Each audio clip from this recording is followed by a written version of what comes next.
All right, welcome to the first episode of Couple of Drunks, where I interview people who have found sobriety and what their recovery journey looks like.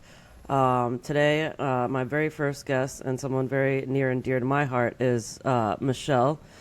Um, Welcome, Michelle. Welcome. I'm glad to be here to help you out. Thank you. So we'll just jump right into it. How long have you been sober? My sobriety date is July 19th, 2003. I was not even in high school yet. I'm sorry. I was Yeah. like 38 years old. Oh wow. Yeah, so that gives you that gives you how many years? This coming July, it'll be 23 23 years. of continuous sobriety. So speaking of that, do you is there from the moment you decided okay, I'm an alcoholic and I need to get sober, to today, how many times do you think that you tried to get sober? Well, thanks to my higher power, I've only had to do it once. That's impressive. There was a few stressful points where I thought about drinking.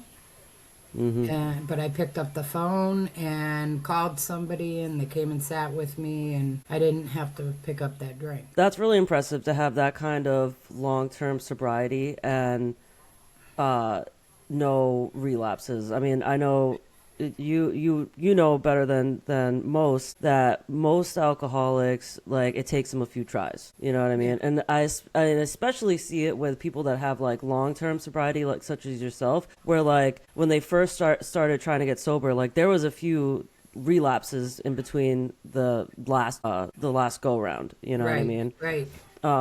So I would say you're pretty unique in that position where it was just a one and done. Well, what helped me with that was I think I was like 6 months sober, and I wasn't feeling good. Went to the hospital, and they told me I had a kidney disease. Wow. So it's if I continued to, or even, believe me, when I left the hospital that day, I wanted to drink. Yeah. Because Good a time as any, right? Yeah, it's a hereditary disease, and I seen my mother go through it. So it's do I want to go through what my mom went through? Yeah. As far as the kidney disease, and it's I knew if I picked up, they weren't gonna. I wasn't going to be eligible for a kidney when it came time. So that has been a big strength of my sobriety. Yeah, I mean that's a incredible motivation to not drink is hey, I need a new kidney. And having a drink is gonna prevent me from being able to get one. But you and I both know that sometimes that's not even enough to get somebody to stop. Right. So yeah, it's still, even with that reasoning, it's still really impressive that you haven't suffered any relapses, and God willing won't. But so when you first were all right, I'm an alcoholic and I need to stop, was it all right, I'm I'm not drinking today, and then you just never drank again, or did it take a while to actually put down the drink? It took a while. I'm not gonna lie. Got a DUI on Memorial Day weekend that year. Nice. You figure that's May, and it took me until July to quit. Oh, wow. Yeah, and me being the type of person I am, I had a court case coming up because of my DUI, and I knew the judge was going to tell me I had to do something about my drinking, so I started going to meetings where I could get help. And even then, I didn't think I was an alcoholic. I was just doing it to please the judge. Whatever gets you in the rooms, right? Yeah, and but after a while, sitting there listening to stories, and what other people went through, I started realizing, yeah, I am an alcoholic. But my last day drinking, I told my bartender, I said, I'm done. I'm not going to drink no more. And she's like, yeah, right. Yeah. And I did go to the bar the next day to have a coffee and talk to the bartender, because the morning crowd was more coffee people. And That's hold on. That's a wild statement that people are like, I go to the bar to have coffee. Like that's not. well, this And the was morning out crowd at the bar, like this was out in Nevada, and it was always like the first hour. Nobody really came in to drink. They came in to socialize and have coffee. She always had a okay, pot of coffee on, and wow, I really liked the bartender, and she's still my friend today, yeah. which So is that's pretty like cool. really small town. That's small town vibes, right? Like, Yes, it like was a it small was. town. Yeah, so it wasn't like this place was just a bar that you would go to drink at. It was kind of just like it was the social hangout for the whole town, probably. Pretty much. Other Yeah. than the casinos and stuff like that, yeah. Well, it is Nevada, so. Yeah. 24-hour drinking state, good place to move to when you're drinking. My You God, I want didn't it even clean. know that. That's insane. Yeah. 24-hour drinking state. That is an Oh alcoholic's yeah, you dream. go to the casinos, you sit down, and they come over. What would you like to drink? And you could be there all day playing penny machines, Yeah. and you get drunk. Yeah. Yeah, I would imagine. Wow. I've never been to Nevada. I've never been to Las Vegas. Oh, I'm I'll not a have to big take you. I'll have to take you to Nevada. I might be willing to go. I don't know because I'm not a gambler. You know what I mean? You don't It have to doesn't. gamble. Okay, all right, It's yeah, beautiful out there. okay. I'll go. I'll go there for the scenery for sure. Yeah. Yeah, well, you have old forts. You have Virginia City. I don't know what that is. You've never watched Bonanza. No, I'm in my 30s. Look it up. Okay, let's see what Bonanza is. It's an Hold on. it's an old program, Wild West, and they go to Virginia City, and they still have the wooden slats for the boardwalks.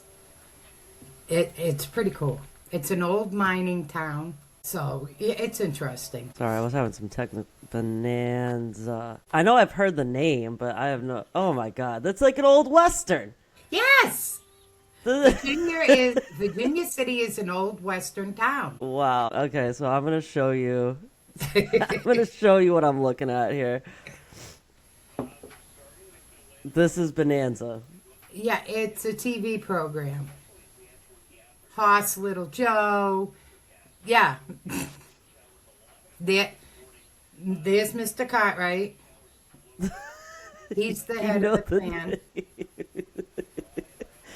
That's Lake Tahoe that you were just seeing. That's Hoss. This. Okay, you know what? I might have seen. I might have seen the show because my grandmother was a big fan of like westerns, and so I might have seen episodes and not realized that I was watching Bonanza. Like hanging out in my grandmother's house. They just walked into the bank. That was the bank in Virginia City.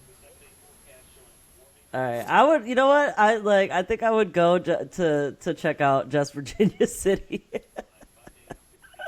That's awesome. That's so It is. awesome. And you see, that's where I got sober. Out That in the desert. that is absolutely insane. That you got dry in the driest place in the Yeah.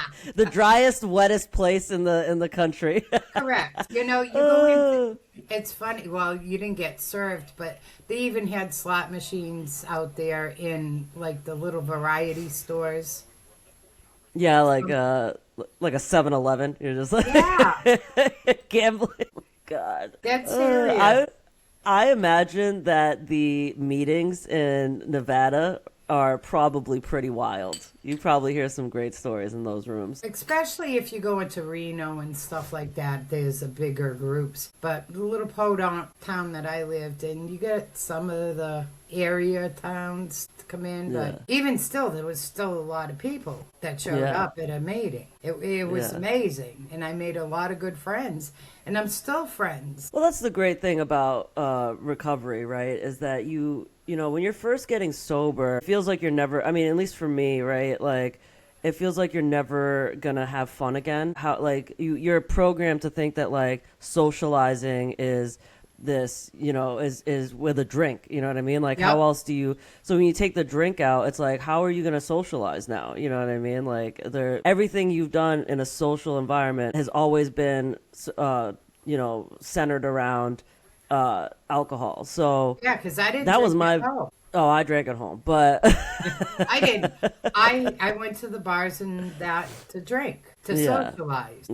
Yeah. So what I know, like that's it's a big problem for people trying to get sober if you know the social aspect, you know what I mean? And I know like it was one of my biggest struggles was like, I'm not going to drink at a wedding, what about when there's a toast? Like I'm not going to have the champagne, like, and I Right. would do those compromises in my head of like, well, if this happens, then I can drink, you know what I mean? If somebody is having their firstborn child and they're handing out champagne, like of course I'm going to drink to their, it would be disrespectful not to drink to the but it took a while for me to learn, but you can still very much be social and have a good time without the alcohol. I think It's one of the hardest things to. I'm more Yeah. silly now than I was when I was drinking. Well, I don't know how I totally was when I drank, but I wouldn't get up and sing karaoke unless I was drunk. I wouldn't get up and dance unless I was drunk. You know, at least now I can just be my stupid old self, and it's like whatever. You Yeah. like me, you like me. You don't, go away. Yeah.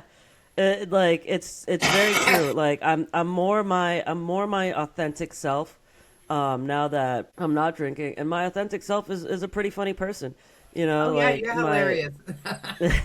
my jokes hit better because they make sense. You know what I mean? I'm quicker on my feet. Like I can. It's all around better. But like we were saying, we do social things. You know what I mean? Like we just the other day, you and I went out to dinner to celebrate somebody reaching a milestone in their sobriety, and we had a great time. You know what I mean? Like that We we had took a up. blast. Yeah, like, I didn't even get to talk to everybody that was there because, we're out to dinner and we're at these big long tables. So I really only got to socialize with the people that were in arm's reach of me. But like, yeah, like I laughed, I joked, you know what I mean? I caught up with like my friends, like, hey, how's it going with you? What's going on with this? You know what I mean? Like, Yeah, and tell me your I woes. saw people that I don't normally see that I do Mm-hmm. know. Yeah. And it's cool. They're like, you look so good. How's things Yeah. going? Yeah. Yeah. Yeah, and it's great to see people like you can tell when they're doing well, you know what I mean? Like you can see some change that's going on with them that's like a positive change for themselves. Like even somebody like our friend there that like you can tell that she's lost a lot of weight.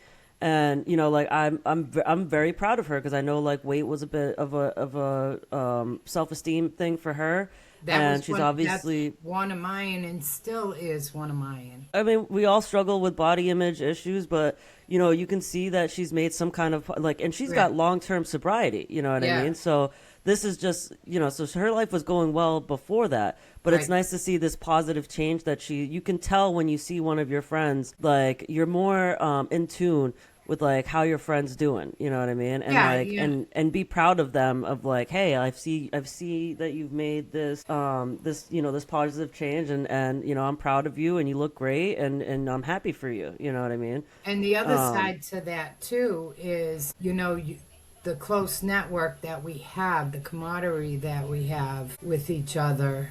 Um, you can ask somebody, hey, how you doing? And they're like, oh, I'm okay. I'm doing good. And you want to call them on their bullshit. Sorry right, for the but they're not language. ready to talk You got to about it. call them on it because Yeah. just by talking to them that things aren't okay. Yeah, I've made some of the greatest friends that I've ever had, through getting sober and through these recovery programs. Um, I've made really good friends that I go and do fun stuff with. You know what I mean? Like, as you know, I go on that fishing trip every year. Well, this is my second year, but that And we we got had the the dance first, coming up. which actually falls on the second fishing trip for the season. So yeah, I know. Um, which when our friend made that announcement, I was like, that's the fishing trip, right? And she was like, I know. I was like, she's like, but I can't change it and blah, blah, blah. And I was like, well, you're going to be missing on a pretty decent sized crew. That's most definitely going to go on the trip rather than because we look forward to it all year. Like it's seasonal, so we're not going in December. You know what I mean? Like, Right. so the first one's in April, and I think the last one's in like maybe August. I think last year we threw in an extra one in September, but that was like a bonus trip.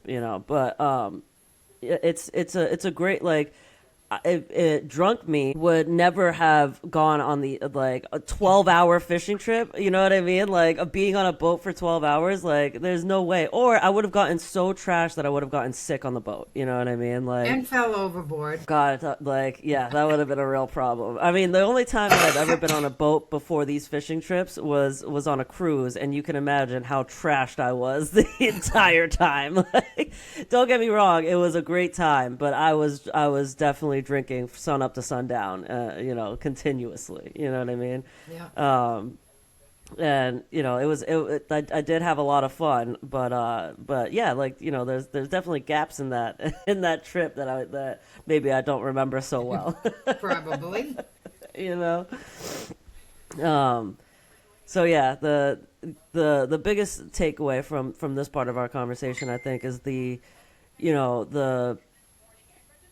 fun that they say, we're not a glum bunch, you know what I mean? Like Far from it. you can most definitely find happiness and still have fun in sobriety. I'm not going to list all the fun things that I do, but like I have hobbies. I do like social, like I have hobbies that I do on my own, and I have social things that I do with friends, and I have a great time, and I don't feel sick the next day. So Right. That's the best part. yeah, that is the best part. Hold on, I'm and, gonna pause real quick. and being sober, sometimes it's not easy. No, not It's at all. not- It's a not continuous easy. work. You go through a lot of hard times in sobriety. You got your ups and downs. I've lost 3 of my parents and 1 of my children in my sobriety. Yeah. And I thought losing my parents was hard, but losing my son was even harder. Yeah. We're And not supposed to bury our kids. no, it's unnatural. And God bless you for not picking up a drink, because nobody would blame you for if you had. You know what I mean? I would have blamed myself. I don't Right, need but- anybody to blame me. I'd blame myself. Because Right. he was one of us. Yeah. Yeah. And I tried, to help him and direct him. And, the one thing I learned out of that is that, like the old saying goes, you can lead a horse to water, but you can't make him drink. If you don't, if he don't want that to be clean and sober and all that, no matter what I did, he wasn't going to do it unless he wanted it. Yeah. That was a big problem for me and my partner. She wanted me to get sober, or I don't even know if in her mind she was like, I want you to get sober. She just wanted me to not drink like an alcoholic. You know what I mean? So, like, drinking at the first, like right now, a year and a half ago, I would have already been on beer number 2, and it's 9 a.m. You know what I mean? So, I started that out in Nevada because there's a 3-hour difference between here and there. Yeah. So I finally got my mind to say, because I wouldn't drink until at least like noontime, because I didn't drink until noontime here. So then I started thinking, well, it's noontime back home, so I can start drinking at 9 o'clock in the morning. that's alcoholic math. That is alcoholic math right there. Yeah, yeah. But like you said, that phrase of you can lead a horse to water, but you can't make him drink. I like the third part of that phrase that I actually heard in a meeting once. You can lead a horse to water, you can't make him drink, but you can get his face wet. You know what I mean? Yeah. So, and that goes to like. That phrase is basically saying that, like, yeah, you can bring somebody to a meeting, let's say, Which I did and- with him. He went to Right. 2 meetings with me. Yeah, so you got his face wet. You know what I mean? Like you can't make him sit in the meeting and listen to and retain and digest the information. But at least you brought him to a meeting. And that's all you can do. You can get his face Right. wet. You can tell him about, hey, there are recovery programs out there. Hey, you can be happy. Like, you can get the horse's face wet for sure. And I think that's kind of like where I'm trying to go with this podcast, is that, like, I want to show people that, that are out of my arm's reach, you know what I mean? Right. Like that hey, like, you don't have to keep drinking. You don't. It feels like you do, you know what I mean? And if I can get one horse's face wet, I can say that this podcast is successful, you know what I Right. mean? Like, Right. and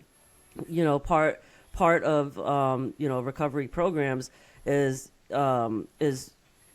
reaching out. Once you've gotten your sobriety, like, you got to give it away, you know what I mean? You got to reach out and give it to somebody and help somebody else find it, you know what I mean? And that doesn't mean that I'm gonna, like, everybody that I see drinking needs my help. That's not what that means. You know what I mean?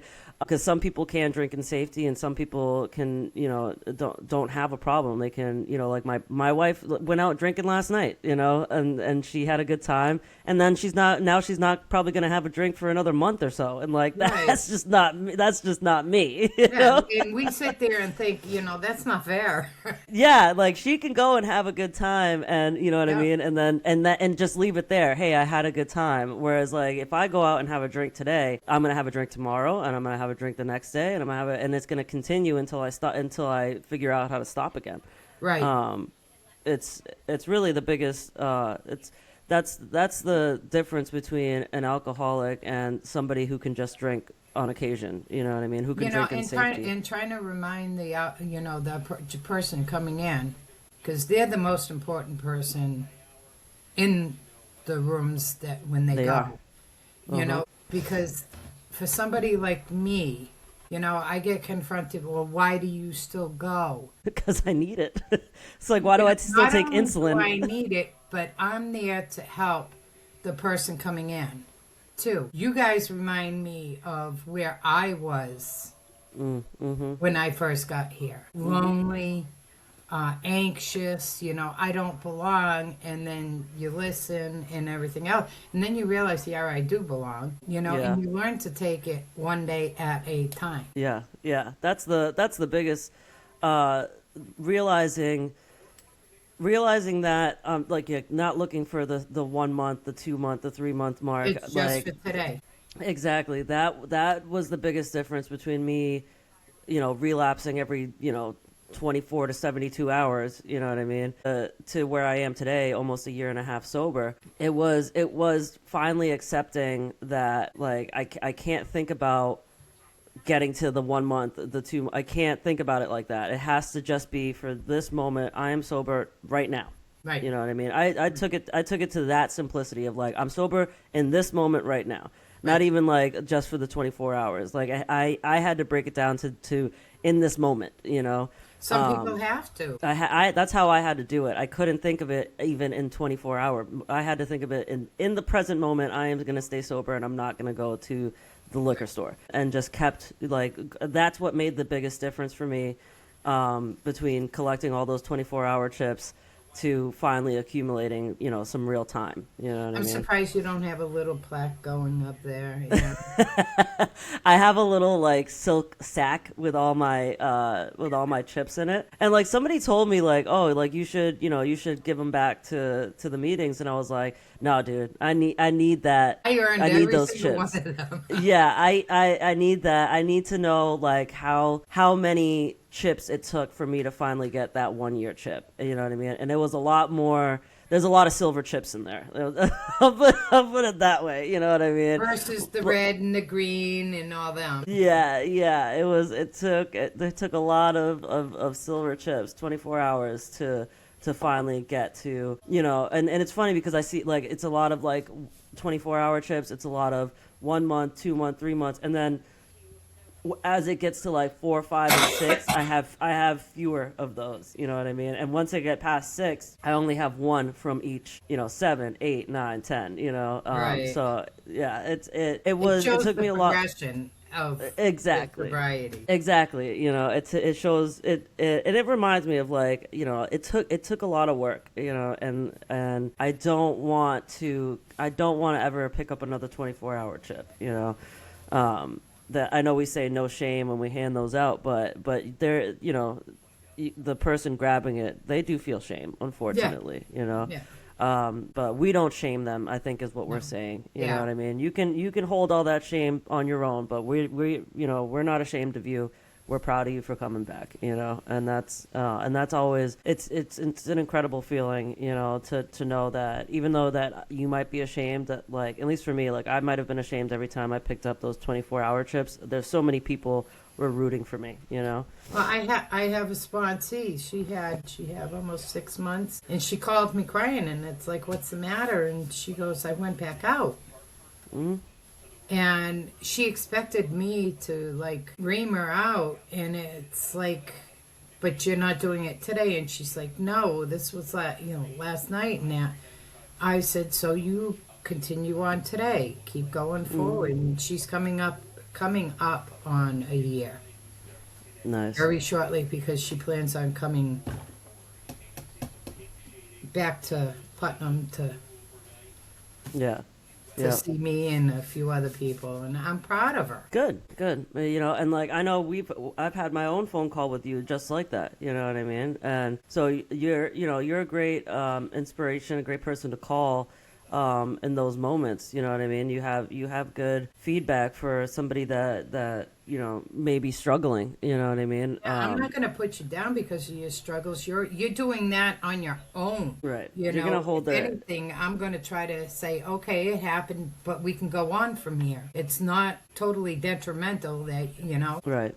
Right. No, that you're absolutely a great person to call in those moments. You know what I mean? And I think that says a lot about you, and you know, how you give back. You know, you've gotten your sobriety. You know, you could take your 20 years and just walk away. You know what I mean? Like, I'm good, but you take that time to, you know, to hand it back out to others, and I think that's you know, an honorable thing. I respect that a lot. So Thank you. no problem. So Yeah. No, I now was that just going to say, because there's so many different kind of meetings out there for everybody. You know. the biggest thing is, you know, you walk in there, like, you know, thinking that, like, you're somehow special. You know what I mean? And, like, no, like, you know, you guys can find sobriety, but, like, that's, you know, that's you. Like, I can't because of X, Y, and Z. You know what I mean? Yep. And then you start listening to other people's stories, and you realize, like, oh, you know, like, my alcoholism is no different than anybody else. You know, like, my addiction is not special. Everyone else had, like, you start hearing stories, and you're like, you know, it might not be word for word your story, but you're going to hear something that you're like, oh yeah, I did that, or I felt that, or I, you know, whatever. And And the best part is when you got the yet. I didn't do that yet. well, yeah, well, that's when you start realizing, like, well, it could most definitely have been me. You know what I mean? Right. But for the grace of God, you know. So yeah, it's not even that you're not special. It's that you're not alone. You know? You're unique in your own way. Everybody is. Right. But your struggle may not be as totally unique as you thought. Right. You know? Right. So I think this will be a good point for you to tell me your journey. You know, how it started out. You know, your drinking, and you know, like, maybe some of the wild stories that you've gotten yourself into, and you know, how you found sobriety. What that journey looked like, and, you know, what your life is like today. Okay. I didn't start drinking young, that's for sure. But I knew about these rooms when I was with my first husband, but we weren't married yet. I had left home at 17, and I was living on the streets. And Wow. I met up with my first husband. And we used to go to the meetings just for coffee and donuts, just to get off the streets. I've seen a couple of those people in meetings before, and and we welcome them the same as anybody. Right, right. Eventually, ended up getting married. I had 4 children by him. Wow. But his drinking just progressed. And me and my kids suffered mentally, emotionally. I suffered physically because of it. So I didn't drink around him because it just made things worse. Mm. Um, and then one day he scared the crap out of me. Didn't touch me, but he scared me. And he went to take a walk and he left. And he left his keys in the house, and I locked the door and never let him back in. Well, Wow. that's where my drinking started. Now I can drink. Yeah. But mind you, I still had a 3-year-old, a 4-year-old, a 6-year-old, and an 8-year-old in the house. It's a lot. Yeah. And, it's like, now it's mom's time. And, it hurt the kids. And I realize that now. I didn't think about it then. I had neighbors that would watch my kids, especially when I decided I'm not coming home at night. Wow. Yeah. I did stupid stuff, Yeah. but it's like I'm free. I don't have to be held into that. And, it just got worse. I started finding other things besides drinking that I enjoyed. Yeah. I am a dual addicted person. I'm just an addict in general. You know what I mean? Like Yeah. I can never have a stable amount or a healthy amount of anything. Right, yeah. And I can totally agree with that, because that Yeah. was me, and then I would do them both at the same time, Oh, yeah. 'cause one enhanced the other. Yeah. This pill makes you smaller. This pill makes you bigger. Like Alice in Wonderland. You know what I Yes, mean? yes, yes. That was me. Yes. And it got to the point where I knew social services was going to, I was kind of involved with them because of my ex-husband now, the stuff he did. But I didn't want them literally walking in and taking my kids. So I asked my sister if she would take my kids. Yeah. And, in a way, I wish she said no, but I'm very grateful she did say yes and took the kids. Because that just fueled me even more. It's like now I don't have the responsibilities.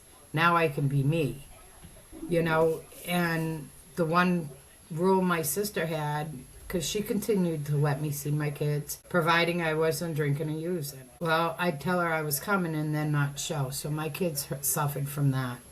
Why ain't mom here? And my sister's like, I don't know. So, Well, that's the thing about alcohol is that once it takes hold of you, everything falls to the wayside. You know what I mean? Like, my drinking and using was more important than going to see my own kids. yeah, and you like before you get to that point, you're like, well, I'm not gonna do that. Well, I'm not, and those like I'm never gonna do those things become less and less and less. You know what I mean? Because of the necessity to put those things aside in order to get your fix of whatever sort. And it's scary like how much of your life can be taken hold by this addiction. Oh, yeah, I totally 100% agree. And so then I just, stopped seeing my kids. And I'd move. I've moved. I've lived in Maine. I've lived in New Hampshire, Rhode Island. I couldn't stay in one place. And it was Yeah. like, Geographical solutions. I don't know, at that point, I don't know if it was a geographical solution, Yeah. but it was also the guy that I picked. I had to follow them, because he loved me. And it was, I say that my picker's broken because I don't pick the best guys. I've heard that before. And it's like, I think one was better than the other. Yeah, okay, I'm not being beaten, but I'm drinking more or I'm using more, I just went with the flow, and a lot of that stems back, which I found out and still working on, back to my childhood because of my relationship with my real father. I never felt good enough for him. So if a guy paid attention to me and said he loved me, I went for that. You know, that good song, Looking for Love in All the Wrong Places? That's what I Yeah, do. yeah. I hear that. You know, and so things just got crazy. And I decided back in what, like 2000, 2001, I was going to move to Nevada. I met a guy, he lived out there, and we took a train trip, cross country. I didn't even know you could take a train across Oh, country. yeah, from Boston to Reno, Nevada. It's like Wow. a 3 or 4 day trip. What? Like, I thought you were gonna say something very different. 3 or 4 days on a train is crazy. but it's Do you so you beautiful. They sleep on the talk about train? this, huh? So you sleep on the train? Yeah. Like you got a room and shit, or Well, no, they were all sleeper cars, but you know he couldn't afford that, so we had to sleep in our seats. wow, and like it's nonstop, or like No, you stop. That's why it takes so long to get. It takes me 3 days to drive it, but that's wow, stopping and sleeping overnight. This yeah, train stops at different stations going out, but yeah, yeah. wow, that's insane. That's absolutely insane. 3 or 4 days on a Ever train. want a nice scenery thing? Do a cross country trip, but get sleeper cars. Because at least then you I'm can go and lay down. well. So for me, like I would be perfectly fine, like in a seat sleeping, because I can sleep anywhere. You know what I mean? I'm sure you've heard us talking about the fishing trip. Like one of the best parts of the fishing trip is the nap. Like it's like 4 in the morning or like 5 in the morning when you set sail and you're going out to sea for like 2 hours or something like that. Like it takes a while to get to where you're gonna actually start fishing, and that is the best 2 hour nap I ever get. I'll pay the $100 just for the nap. You know what I mean? Drive me around the bay for a bit and bring me back. It's so good. I feel like I'm being rocked to sleep. Yeah, so I would have no problem. And it's not like I'm laying down. I'm like literally like in this booth, like just like.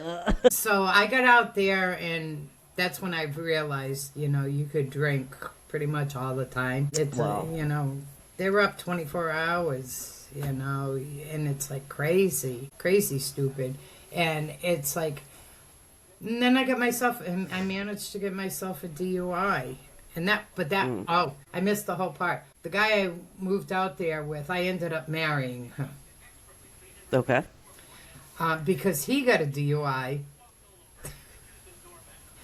and we were celebrating the fact that we were getting married, and that's a total stupid story because on our wedding day, the Justice of the Peace mispronounced his name and asked me if I still wanted to marry him. And I was already half trashed. And it's like, yeah. Well, he ends up going to jail for his third DUI because out there, 3 strikes, you're out. Yeah, I think that's most states. And so he's in jail. And it's like, I go to the Justice of the Peace and it's like, can I get it annulled? Yeah. And he's like, I asked you if you wanted to marry him. Oh, Yes. so he was making you eat that. Yeah. Yeah. Yes. So when he got out, I said, okay. By that time, I had started my sobriety, and I had about 6 months under my belt. And he got out, and now, mind you, he had been in for over a year. So he had over a year, and it's like, okay, let's try this sober. Whoa. So he had to go to jail for a year for DUIs. He had a few other things Okay. besides that. I was gonna say that seems like a long time for a Dewey. You know. Yeah, Oh. no, it's that besides being his third, he had problems in Other stuff. Florida and they wanted to extradite, but then they didn't. And yeah, it was just one thing after another that, like, yeah, you're going to jail, dude. Wow. So he got sober in prison, and Right. and so that's how he got the 1 year. Although I have heard that like you can, like in prison, like you know people can actually become addicts in prison. So like I'm surprised that he was able to maintain a level of I sobriety. don't mean, know obviously. if he had a full year of sobriety because he used to tell me how they used to take certain things and make, I don't know what they call it, but it was a drink.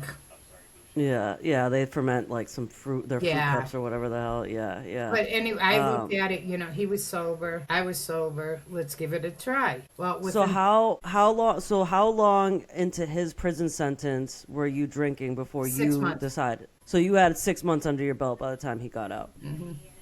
Okay, all right. So when he got out, I said, let's try it. And within 3 weeks, he was drinking again.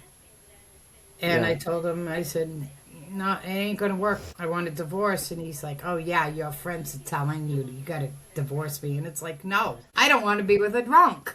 Yeah, yeah. And I got a hold of this company. It's called Divorce Nevada Style. What the hell does that look like? Just I fill out the paperwork. He fills out the paperwork. Send it in. We're divorced. I guess you could call that Nevada style. Like, like, I thought you'd have to like go to a slot machine and Yeah, like no. if you hit the jackpot, you're divorced. Yeah, no, not quite. So, then I found somebody to work with. I found a sponsor. Got involved with a guy. And it's like, the one night kind of nice guy I had, I managed to screw up that relationship. But it's funny because we'd get back together, separate, back together. Well, I moved from Nevada to Missouri for this guy. Wow. Oh, And Missouri. he ended up Shush. Stop it. She hates this part of the story. Come here. Come here. Come here. If I pick her up, she'll stop barking. Hi, Tabby. So, down in Missouri, he lost his job. I stayed there. He went to Utah. I'm sorry. Hold on. I'm sorry. Just like a kid. Oh my God. Her face, those big eyes. She's like, oh. Ah, babies. All right. So, yes, Nevada. Yes. So, To Missouri. I moved to Missouri. We were there for about 6 months. He lost his job. And he moved up to Utah.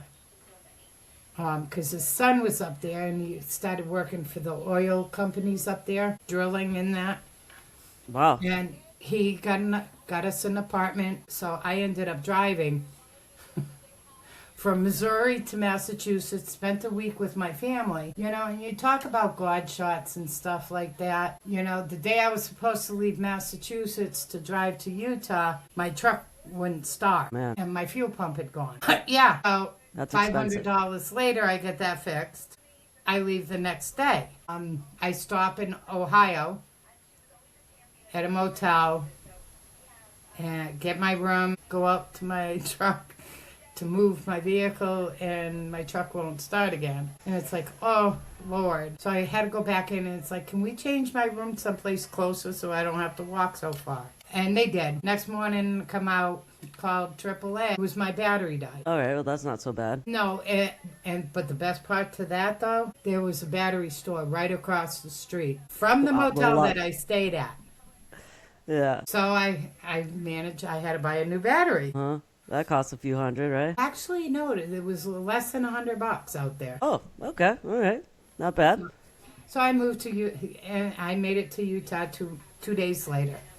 You gonna sit and be a good girl now? Yes. Thank you. And the best part of her, she's my sobriety dog. Her birthday is the same day as my sobriety. That's sweet. Yep. Mwah. So I get out there and I started, him and I ended up breaking up. And somehow I managed to move back to Nevada. Okay. Where it all started. Where it all started. Yeah. So now I've been all the way around. In the process of all this, I met up with a trucker.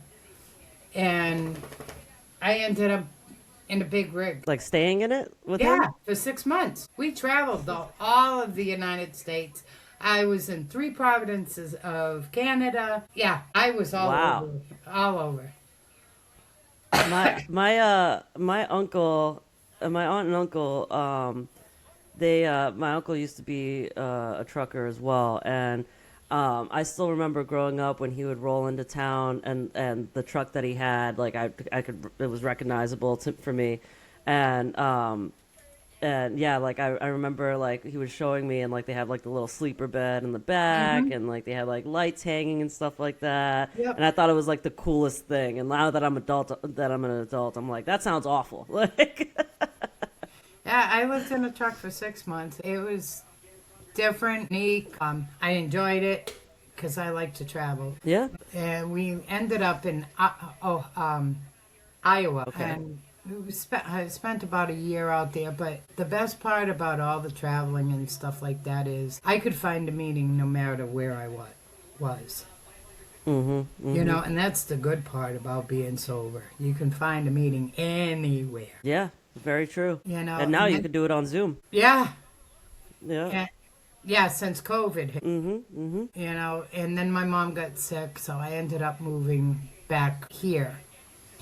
And in that process, I started getting, reaching out to my kids. And I had 3 of the 4 that would talk to me. Up until my mom passed away in 2015, that's when the last child, he's like the second oldest, started talking to me. Very little at first, but him and I actually have a relationship today, 10, 11 years later. But it's been a long process. Yeah. The forgiveness that you expect from people when you get sober, it don't happen quickly. Not always. No, and honestly, I like, at least for me, like I don't expect there in certain cases I don't expect forgiveness. You know what I mean? Um like I can't imagine how difficult that situation was for you, but I haven't gotten to the point where I've made any amends. Um And I think part of the reason for that is that it's the anxiety of like knowing that I'm not going to get forgiveness in certain cases. You know what I mean? Um, And when you get to that point, though, that is on them, not on you. right. The You fact that you you've tried and you're trying to do what you can to stay sober, and if they can't accept that, that's on them. yeah, That's not on you. right. And you can at least let it go. You could be like, well, Right. I didn't I get it tried. from You know, her. you did your best. You did the action part of it. Yeah, And that's what I like about this program. And, who knows, someday down the line, maybe they will say, hey, I was wrong. they might be in a place where they're ready to let it go themselves. You know what I Right, mean? right, You got to meet people where they're at. right. Um, And and this one son, I took it as he pulled himself away from me so he didn't get hurt. And it was like, is he able to trust me again? Am I going to hurt him again? And he's realized I'm not the person I was over 20 years ago. right, yeah. Yeah, that part of recovery, the going through all of your resentments, going through like where you have wronged people, like, it's very daunting. It's almost scary. I mean, like part of the reason why some people drink alcoholically is to kind of like push all those feelings down. Yeah, You know, it hides the feelings. You don't have to feel it. You're drinking. right, exactly. You're numbing all of that, and Yeah. so it's very scary to let those feelings come up after you've worked so hard to put them to Right, to put yeah. them aside and say, Yeah, okay. yeah. You worked years in some cases to put all these feelings aside, and found a way to not let it go, but like found a way to not think about it anymore. And now you're being, after all that work of like trying not to think about it, now you're in a position where you have to, Yeah. But the best part about that is once you've gotten through it, it is it lightens you. You know what I Yeah. mean? Like you feel lighter. That You know what I burden. mean? The Yeah, burden's gone. you're not carrying that freaking boulder around anymore. You know what I Right. mean? Like And it just that's what's so great about the program. The, we work on steps. And they say do them in order, not as you feel. yes, yes, that is very My important. biggest thing is 1, 2, and 3. The steps 1, 2, and 3. That's your foundation. Mhm. You know, and building a house, you need a strong foundation. You can't have it all cracked and wobbled. No, no, that house is not going to stand.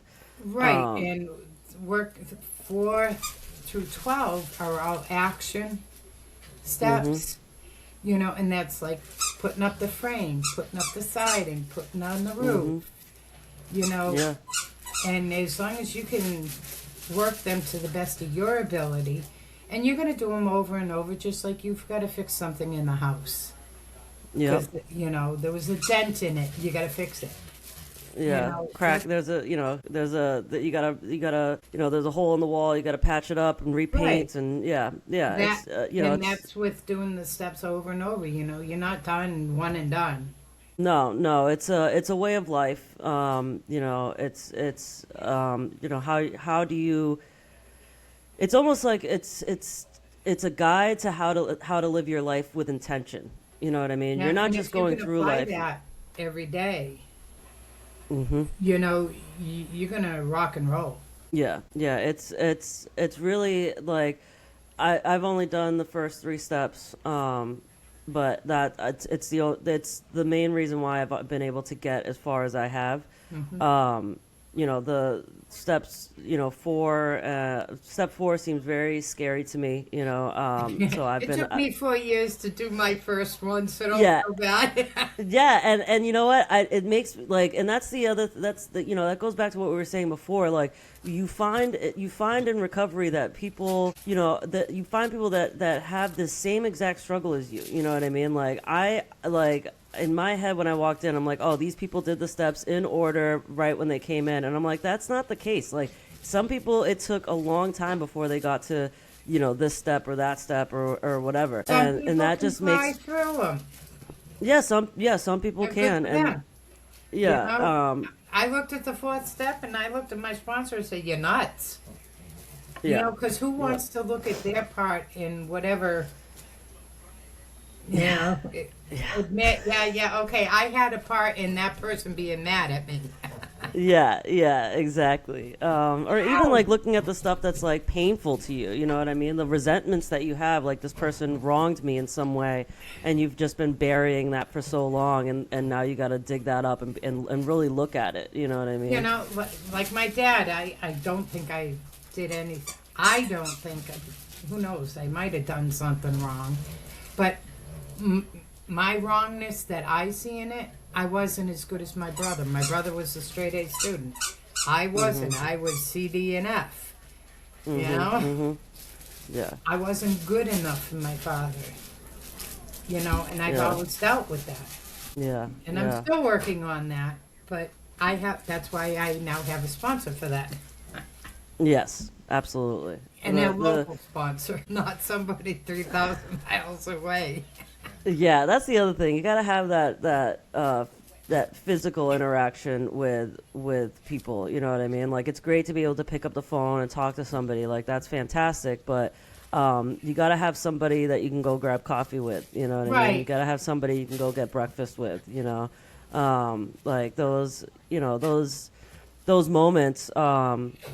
It really like can help with because sometimes sometimes you do feel alone. You know what I mean? Like just in life in general and in your sobriety journey, you can feel very lonely. And it's hard. So getting to a meeting with you, or just hanging out with your sponsor, or hanging out with another person that's got their own sobriety journey. It really soothes that feeling of loneliness or the self-pity. You know what I mean? Like it helps to know that like, oh, somebody else has this same problem. You know what I mean? Right. Or at least understands the problem that I'm having. And Yeah. you can't find that understanding and that empathy outside, with somebody who doesn't know what addiction is, you know? No, you can talk to counselors, but if they don't understand what's, like you said, Well, even addiction or anything like that, yeah, they're psychological, they went to school for it, but if they haven't experienced it. yeah, you really don't get that feeling from them that they truly understand. You know, even seeing like a doctor of some kind, like, yeah, they understand it from a medical point of view, but they don't really understand it. Right, right. They've never gotten a DUI. They've never lost, lost friends and loved ones, due to your own actions and drinking. They don't know what it's like to know that this is not good, but I can't stop, you know? Right. So yeah, it's really a freeing, feeling. Like I thought that it was going to be this big restrictive, like, I'm gonna get into recovery and it's going to be this, like, restriction on my life, but I've never felt more free. You know what I mean? Oh, it is freeing, and that's what I like about it. Yeah, like I'm not beholden to this thing anymore. You know what I mean? Like I don't have to go to the liquor store. I don't have to look at my paycheck and be like, all right, how much of this money can I spend on liquor? You know what I mean? It's really it's really a freeing thing. And like I know when I first came into the program, it was that like, oh, I can't do this, I can't do that, and now I look at it as like, no, I absolutely can. I choose not to. And being able to make that choice for myself is what's freeing. Yeah, and I've talked to a few other people, and they're like, how do you manage to go somewhere and, somebody not push a drink on you? And I just tell them I'm allergic to it. Yeah. What are they going to say? Oh. Mm-hmm. Yeah, I mean, I've been to social events where like people are like, oh, can I get you a drink? And I'm like, oh no, I don't drink. You know what I mean? And it's really that simple. I haven't been in a situation yet where somebody's like, oh, come on, like blah blah blah. Like I haven't been in that situation. I would imagine that I would be kind of annoyed if that were to happen. But I know that I have the tools. Understand. Yeah, I know that I have the tools to be like, dude, no, I'm not having a fucking drink. You know what I mean? I don't drink. I don't know what you don't understand about that. Like Right. I can't imagine somebody. I can't imagine an adult telling another adult like, oh, you should have one. Just have one. I'll be like, I'm a grown fucking woman, dude. Like, no, I'm not having a drink. Get the fuck out of here. And I have dealt with that, and Yeah. And it's annoying, and you want to smack them, but they just don't understand the word no. Yeah. All right. So I think this has been a fantastic conversation, Michelle. Thank you so much for joining me on this. I would love to have this conversation again. Maybe we can revisit this, but like once a month, or quarterly. You know what I mean? I'm fine with that anytime. Just let me know. Yeah, really what I would like to do with you specifically, because this podcast that I'm doing is I'm going to be interviewing, other people in recovery, and, just asking them their story and their perspective, and just hearing, the best thing about, or the biggest benefit to sobriety and a recovery program is listening to other people. And that's really it's a big part of like what helps you get sober, is to listening to other people. But I would love to talk sobriety with you, every so often. Just check back in, because I do feel that you're incredibly knowledgeable about recovery programs, and what it's like, and the benefits and the hardships and all of those things. So Well, the if you're benefits are I have my family, I have a new set of friends, and I live day by day, Yep. because that's all I can do. Live today. Yeah. I don't care what happens tomorrow. I can be excited. Yeah, I'm going on vacation. yeah. Get away from this place for 12 days. Oh wow, that's a good length of vacation right there. Yeah. I'm lucky if I get a long weekend. I'll throw you in my suitcase. Yeah, please. But yeah, so if you're open to it, I'd like to revisit this conversation. Maybe talk about certain topics and things that Sure, fall into recovery. sure. And kind of get into the specifics. This was a great general conversation. I think that whoever my audience may be can can got an idea today of like who you are, what your journey looks like. But yeah, I want to keep talking, sobriety with you, and obviously, I look forward to seeing you at the meetings.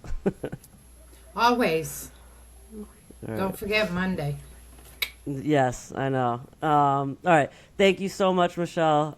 Again, this has been a couple of drunks. If you liked what you saw here today, please like and subscribe. I'll definitely be doing this every week with other sober individuals that I've met along the way. Leave a comment. Let me know what you think. If there's any topics that you specifically would like me to discuss, especially with Michelle here. She knows everything about I don't, recovery. hey, wait a minute. I don't know Uh, everything. I just know what I've been through, my experience, my strengths, and my yes. hope. Thank you so much for correcting me. She is a veteran of sobriety. She's obviously she's got a lot of knowledge to give. So please let me know any questions or topics. I would greatly appreciate it. And thanks again, Michelle. No problem. It was awesome.